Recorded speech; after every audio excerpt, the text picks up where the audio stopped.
Welcome to the Mike Litton Experience Podcast. Mike has over 31 years experience in real estate, finance, and investing.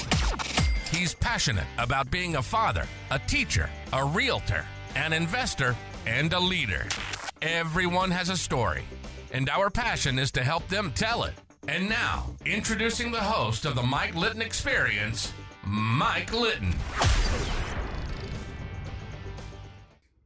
So what can you expect from the Mike Litton Experience? You can expect stories that will inspire, motivate, advice that will sharpen your focus, and expert information on real estate, finance, and market conditions. Well, they have radar for that. Yeah. Right? They seek people out. Definitely. I mean, it's scary. And what's so crazy about it, I mean, I heard the psychologist, I read her book. It's such a good book. It's called Sexy But Psycho, and I love it. And it really, I mean, it's not for everybody, but it is about how psychology is based upon this patriarchal system of like diagnosing women.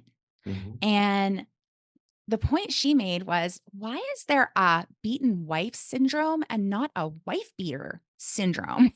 Right. You know? Right. Like, who's the disordered one here? Right. So the victim kind of gets blamed. And that's what I really see is I see a lot of women that I talk to, that I coach, that will say, I don't have very good judgment. And it's so insidious, that thought. Like, it just seeps in. And for me, that was so true back then.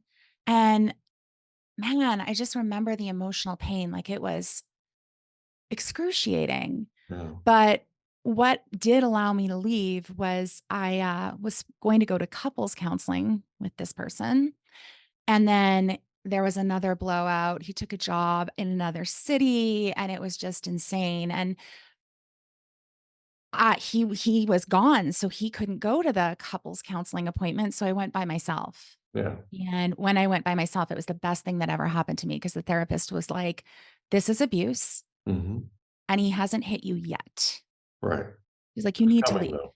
It's Yeah. coming. This is 'Cause it's a coming. This is a buildup. pattern. Yeah, Yeah. it's a buildup, right? Yeah. They knock you down, knock you down, knock you down, knock you down, and they keep building to this crescendo. And the crescendo is they start laying hands on you. Yeah, exactly. So thankfully, that conversation was enough for me to cut the cord. Yeah, that's awesome. And I'm so grateful that I got to that point and that my parents still supported me. I mean, listen, it's a lot for everybody. I do remember my brother coming with my dad to move me out, my brother looking at me straight in the face because I'd moved several times. And he's Mhm. like, I will never help you move again. Really? He was done moving my stuff. So you're gonna have to hire a mover next time. Yeah, exactly. He's like, I will not do it. Do not ask me. Wow. But I moved back home and got it together, got some healing done and moved out and got my own apartment after that, which was a really good thing for me. Yeah. So now you've moved out. hmm You are in the process of trying to heal. And what happens next?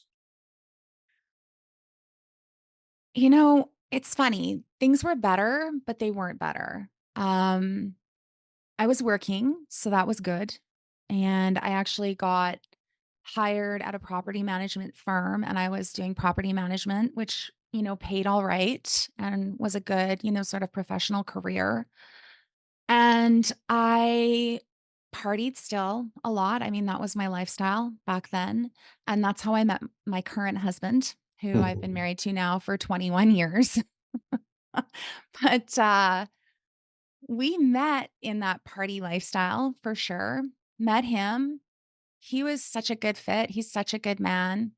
And dated, got married, and really kind of continued on with life. But what I will say is that I never really knew how to handle how strongly I felt my emotions. Like, that is something that I didn't know what to do with, and frankly, nobody else knew what to do with it either. Like, Okay. not my parents, not anybody. Um, so I did have these emotional swings all the time that I just really couldn't seem to figure out. And I think that, we do numb when that's going on. And I did do that. And I really learned that other people don't really accept that in you. If you need to outwardly process emotion, whatever that looks like, crying, yelling, just talking incessantly, that would be sort of like my go-tos, right? Um, Other people don't necessarily accept that about you. And it makes them uncomfortable. And it also you see that discomfort, it's kinda messy, and so I really struggled with that, so what I really learned to do was to push it down, Yeah. right? Push it Well, that's down. that's the socially acceptable thing, Yeah. right? So society's trying to tell you, don't do that. Don't Mhm. don't express yourself. Don't cry. Don't get angry. Don't throw things. Don't don't talk incessantly, right? Just be normal, Right, just be right? normal. Just be normal. Couldn't you just be normal? Yeah, because society is constantly pushing that down, right? They're Yeah, yeah, yeah. constantly trying to suppress that. And people do it and they don't even know they're doing it. Like they do it Oh, for unconsciously, sure. right? Like Yeah. you might talk to somebody and be incensed. You might be crying, you might be upset, whatever. And people roll their eyes or people try to distance themselves or and it's like, okay, right? Well, think about, like, your kids, right? Like, I look at who was telling me? My son plays basketball, my 13-year-old son plays basketball, and I guess the roughing was bad at the game, which happens, I mean, whatever, sports, always, roughing is always the issue, right? But, Well, this poor it can be pretty bad. My it son played basketball full time yeah. for a number of years, and I thought I was gonna have an aneurysm watching some of this take place. And I was their videographer, so I was there every game, videotaping the game, and I was videotaping it so the kids could get better, right? So I'm up in the stands, and the very first time that I'm videotaping, I called the ref a bleeping idiot. And this was going on YouTube, right? And it's like, okay, Perfect. okay, okay, right? It didn't sound good. So I made myself shut up, which I'm sure you now know was kind of a challenge, okay? Mhm. Because I can be a little talkative, loquacious, whatever you want to call it, right? So I'm like, right? So I couldn't even express myself. I just had to sit there and just listen, watch it. And it was a real experience. It was a real experience watching it happen. But some of the worst officiating I've ever seen is in basketball games for boys, 13 to 18, right? Yeah, it can be really bad, and it's really tough too. There was a player on the team that got fouled out, and honestly, my husband was like, "It shouldn't have happened." I wasn't at the game, but he's like, "It sucked," and he was quite upset, and of course, you don't wanna get fouled out of a game, like Right. and I've just seen these kids play, I'm like, they're not an aggressive team. Anyways, it doesn't Right. matter. The point is that this kid's mom had said to my husband that her son better not be crying, and I was like, "Oh, that is." I think for boys in particular, you guys get it worse than we do because we're allowed to cry, but you're not. Yeah. And I just think that is the problem with society is that we're Yeah. telling kids that that it's wrong to be upset and to outwardly show that you're upset with tears. And I Yeah. think so many men learn that the only appropriate way to react is anger. Right. Right? But Yeah. I also was like that as well because I grew up in a house where it's like you could cry for like 30 seconds and then it was done. So somebody was timing you No, they didn't, no. like an But egg you could timer? see Ding. you could see Right. the timer going around in my mom's head. She's like, Right. "And we're done." Right. Wow. So, Wow. yeah. But I bring up that story just because I do agree with you in that we live in a society where emotion is not welcome. Yeah. And it's really a problem because many of us are experiencing really strong emotion. And Yeah. if the only feedback we get is don't show other people, it's not surprising to me that we have a mental health problem, you Right. know? Yeah. But I sure did. Because you don't have an outlet. Right. You don't have anywhere to go with it, right? Yeah. So you suppress it, you suppress it, you suppress it, and then all of a sudden it explodes. Right. Those are fun. You know, it's kind of like when my dad gets mad, right? You don't want to be in the same zip code with that guy, right? Yeah. But the most of the time, he's just suppressing it, suppressing it, suppress. So he takes it, takes it, takes it, takes it, and then he gets to a certain point, and it's like the volcano erupts. You know, Yeah. um, Yeah. and it's not. You know, my dad doesn't do things that are like road rage or any of that kind of stuff. But you watch some of this stuff happen in our society, Mhm.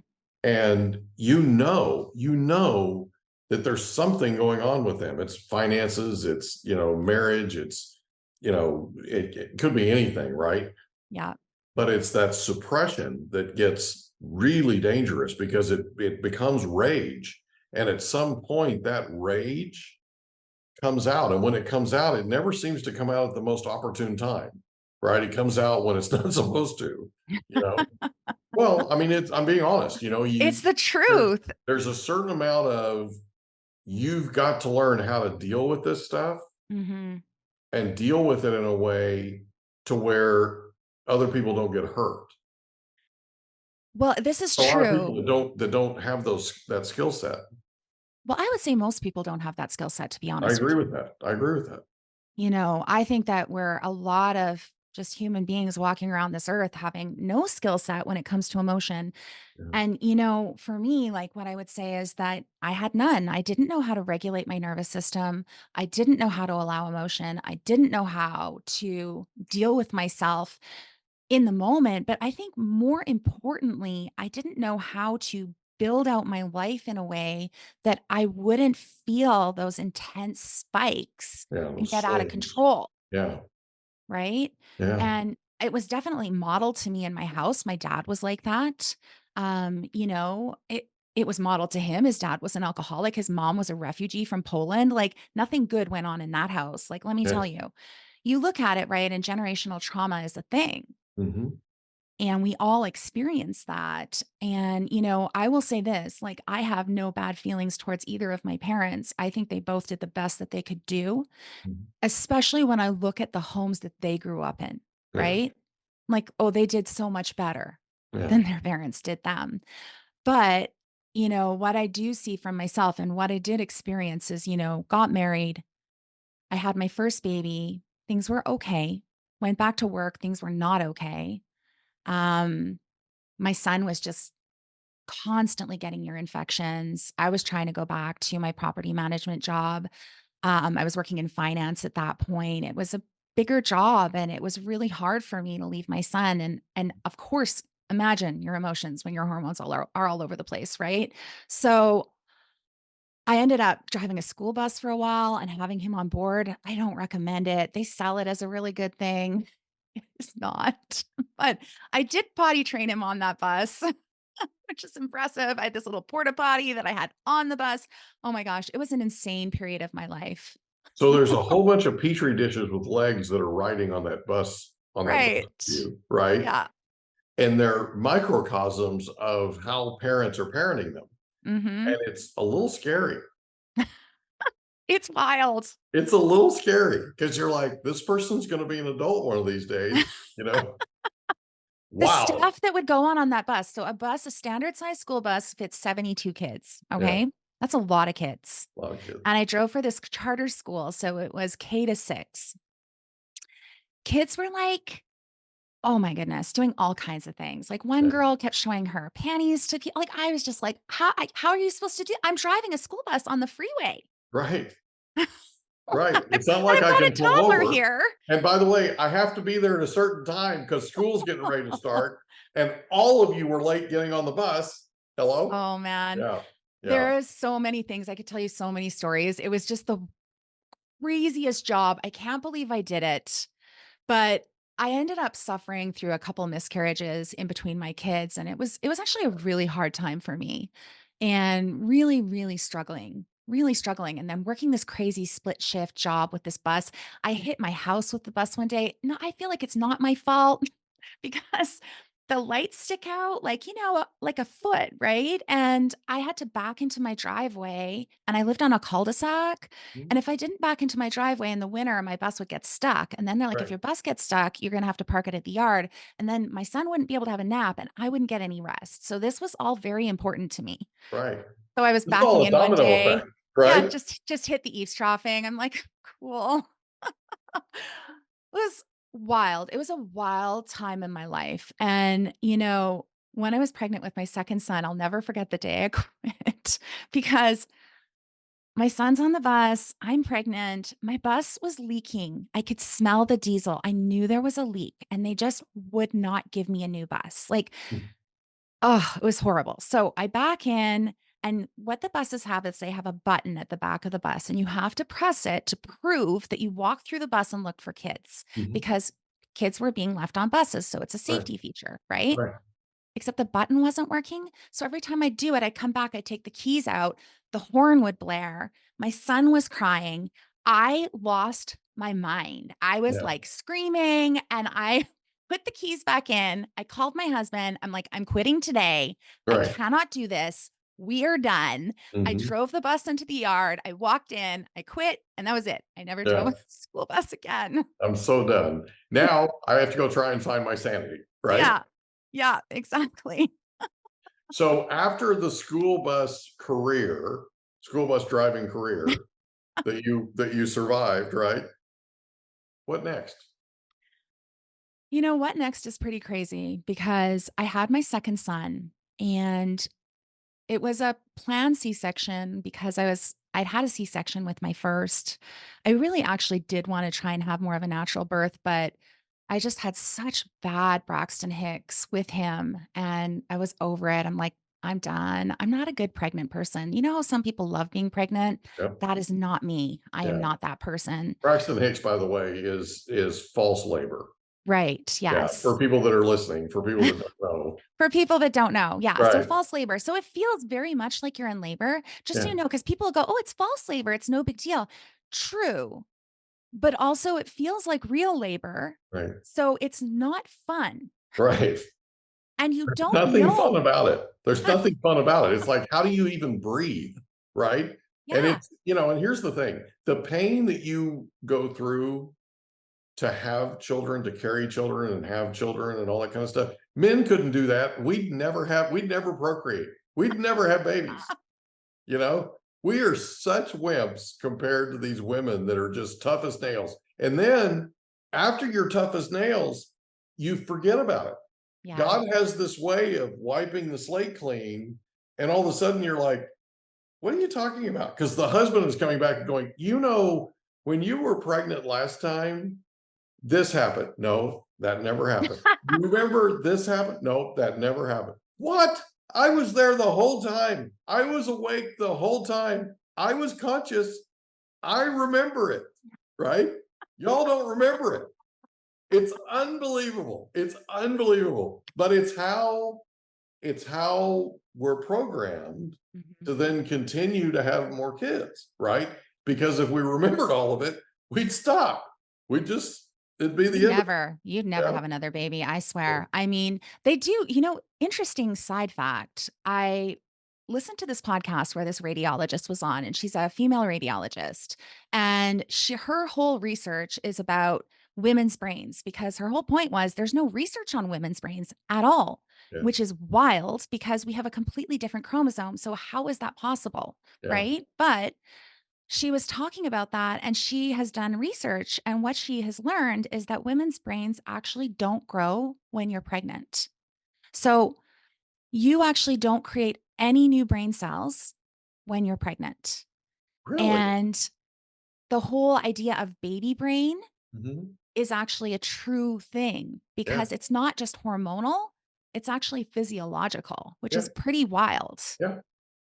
It's So a real that, thing. This yeah, whole baby brain and wiping the slate clean and clearing the hard drive and all that, it's a real thing. yeah. And it's a real thing with everybody. There isn't a single mom that I've met that can tell me about the details that her husband can tell me about her being pregnant.